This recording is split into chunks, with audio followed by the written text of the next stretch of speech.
जय हिंद दोस्तों, current affairs today's में आपका स्वागत है। और दोस्तों आज है 27 जुलाई 2021 और 27 जुलाई 2021 से जितने भी करंट अफेयर्स के क्वेश्चन हैं जो राष्ट्रीय एवं अंतर्राष्ट्रीय स्तर के हैं उसको आज हम डिस्कस करेंगे। और दोस्तों इस वीडियो का अगर आप PDF डाउनलोड करना चाहते हैं तो हमारे टेलीग्राम चैनल से डाउनलोड कर सकते हैं। टेलीग्राम एप्लीकेशन में सर्च कीजिए CA टुडेज और चैनल को ज्वाइन कीजिए। वहाँ पे आपको सारे दिन का PDF मिल जाएगा, हिंदी और इंग्लिश दोनों लैंग्वेज में। साथ आप मंथली PDF भी डाउनलोड कर सकते हैं टेलीग्राम चैनल से। और दोस्तों मंथली PDF का लिंक वीडियो के डिस्क्रिप्शन बॉक्स में दिया गया है, जनवरी से लेकर जून तक का, आप वहां से भी डाउनलोड कर सकते हैं।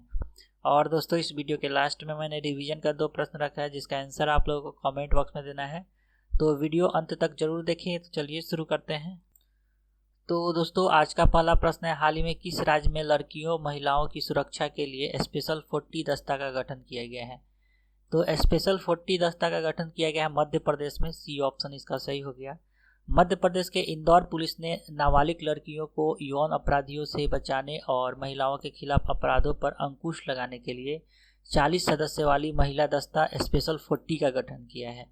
अब दोस्तों नाम आया है मध्य प्रदेश का, तो चलिए इसके बारे में जानते हैं।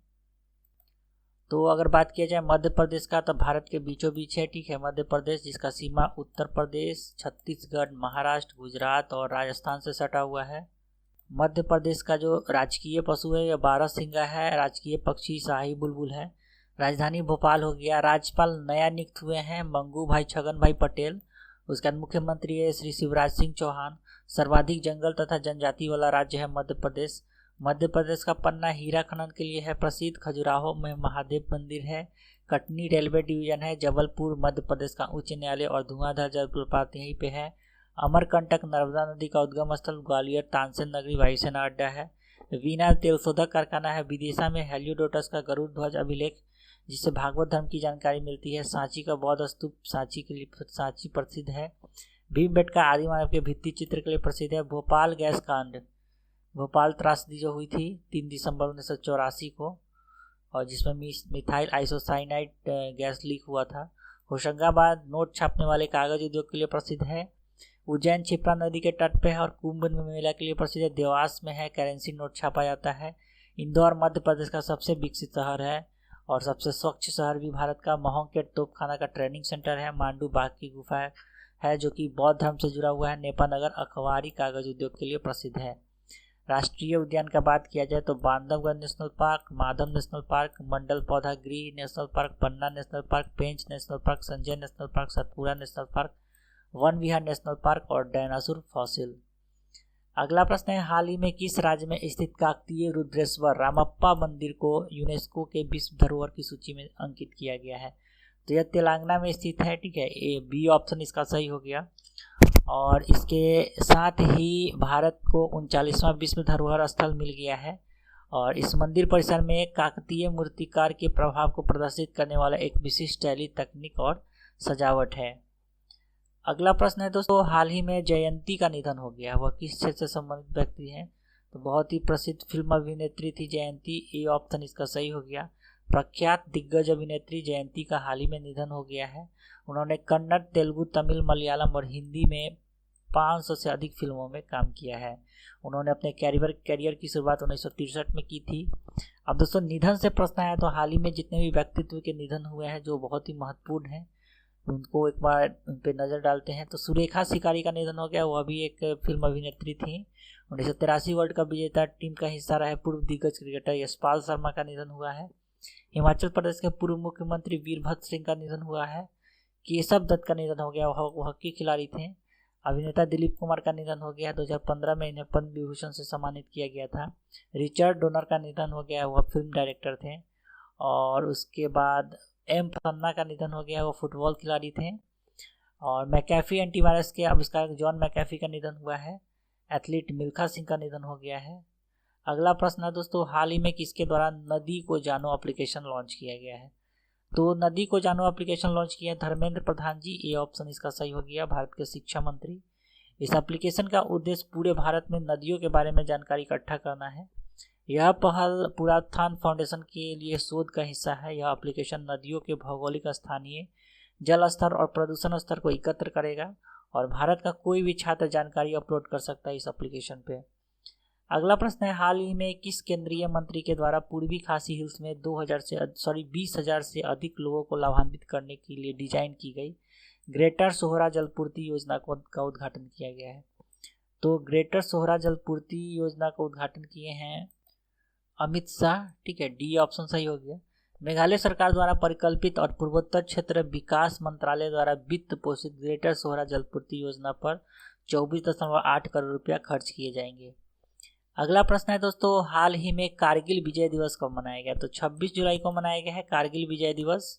और वर्ष 2021 में कारगिल दिवस जो है ये इसका 22वां वर्षगांठ मनाया गया है। यह दिन 1999 में ऑपरेशन विजय में भारतीय सशस्त्र बल की जीत का प्रतीक है, और जब उन्होंने कारगिल सेक्टर में उच्च चौकियों से पाकिस्तानी सेना द्वारा समर्थित घुसपैठियों को खदेड़ दिया था। भारत 2021 में बांग्लादेश मुक्ति की स्वर्णिम विजय वर्ष भी मना रहा है। अगला प्रश्न है, हाल ही में हंगरी के बुडापेस्ट में आयोजित कैडेट विश्व चैंपियन में किस भारतीय जूनियर पहलवान ने स्वर्ण पदक जीता है? तो प्रिया मलिक ने। बी ऑप्शन इसका सही हो गया। कैडेट विश्व चैंपियनशिप एक ऐसा टूर्नामेंट है जहां 17 साल से कम उम्र के दुनिया भर के सर्वश्रेष्ठ पहलवान प्रतिस्पर्धा करते हैं।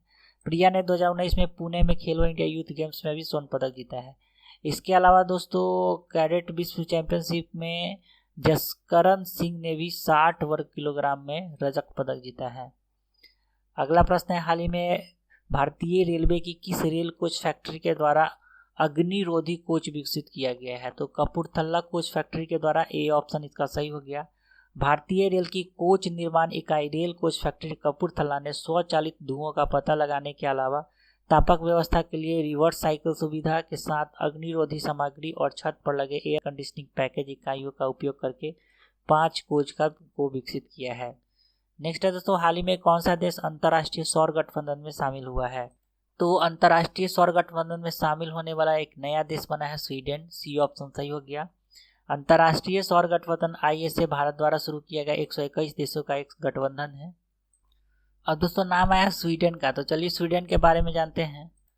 तो दोस्तों वर्ल्ड मैप में अगर स्वीडन का लोकेशन देखिएगा तो इस क्षेत्र में आता है। ठीक है, स्वीडन और नॉर्वे और फिनलैंड के बीच में देख सकते हैं यह स्वीडन। ठीक है, उसके बगल में नॉर्वे है, इसके बाद स्वीडन है, नीचे में डेनमार्क है।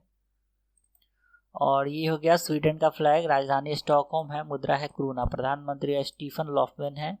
स्वीडन के करुणा में लोहे का भंडार है, स्वीडन से ही लोकपाल का पद लिया गया है। अगला प्रश्न है दोस्तों, हाल ही में किस राज्य के मुख्यमंत्री VS येदियुरप्पा ने इस्तीफे की घोषणा की है? तो यह कर्नाटक के मुख्यमंत्री हैं और इन्होंने इस्तीफा दिया है। VS येदियुरप्पा कर्नाटक के 19वें मुख्यमंत्री के रूप में कार्य किया है। VS येदियुरप्पा ने उनकी सरकार के कार्यकाल में 2 साल पूरे होने पर कर्नाटक के मुख्यमंत्री के रूप में अपने इस्तीफे की घोषणा की है। अब दोस्तों नाम आया कर्नाटक का, तो चलिए कर्नाटक से संबंधित करंट अफेयर्स फटाफट देखते हैं। तो कर्नाटक राज्य सरकार के द्वारा अगले शैक्षणिक वर्ष से पूरे कर्नाटक में इंजीनियरिंग सहित सभी व्यावसायिक पाठ्यक्रम कन्नड़ भाषा में पढ़ाने की घोषणा की गई है। ऐतिहासिक दस्तावेजों का उपयोग करते हुए कर्नाटक तुलु साहित्य अकादमी द्वारा डिजाइन की गई तुलु भाषा की लिपि को जल्द ही यूनिकोड वर्ण सूची में शामिल किया जाएगा। हाल ही में कर्नाटक के मलेश्वरम स्कूल सैटेलाइट लॉन्च करने के कार्यक्रम का हिस्सा बनने वाला देश का पहला स्कूल बन गया है, VVI है।